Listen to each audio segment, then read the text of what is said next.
Hello and welcome to Pushing Back, Ukraine Daily Brief.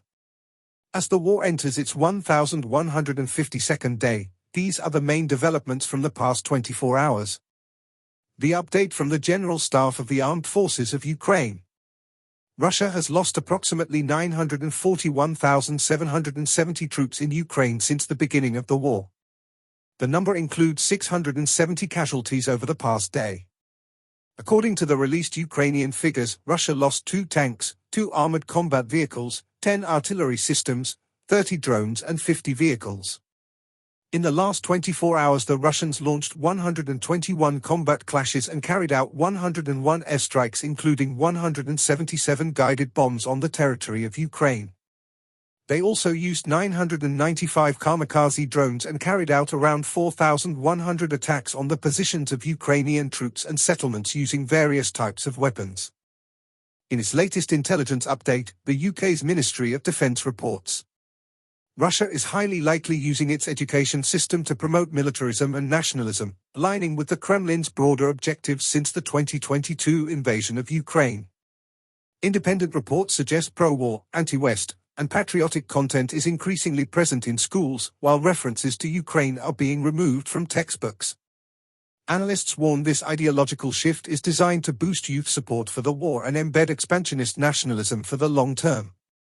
In its latest intelligence update on the Ukraine conflict, the Institute for the Study of War reports the snap Russian proposed Easter truce underscores the necessity that the text of any ceasefire or peace agreement be publicly available, formally agreed to in advance by all parties, and include robust monitoring mechanisms.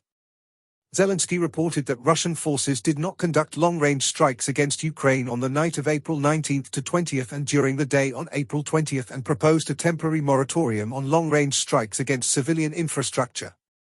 Ukrainian officials continue to highlight Russia's systematic persecution of religious communities throughout occupied Ukraine, including against Christians.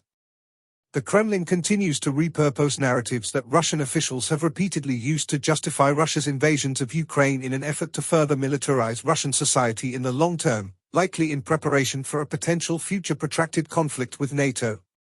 Russian forces recently advanced in Kursk Oblast and near Toretsk before the start of the Easter truce.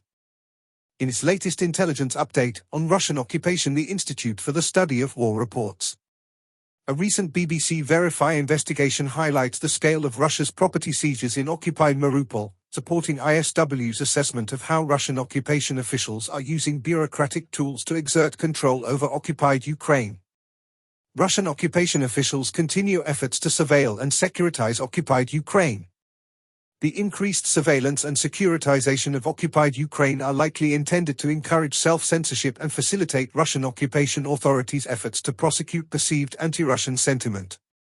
Russia continues to systemically violate the human rights of the residents in occupied Crimea. In President Zelensky's nightly address, he spoke about 3 key areas. Firstly, Ukrainian leaders are holding a series of key diplomatic meetings this week with representatives from the UK, France, Germany, and the US, aiming to secure a real and lasting ceasefire.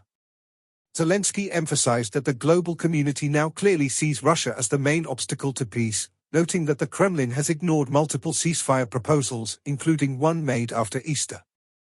Secondly, despite a temporary reduction in hostilities over Easter, Russian forces resumed heavy attacks across the front, launching nearly 3,000 strikes by early afternoon, including missile attacks, drone assaults, and airdropped bombs. Civilian infrastructure and lives continue to be at risk, with Ukraine reiterating its willingness to halt strikes if Russia reciprocates.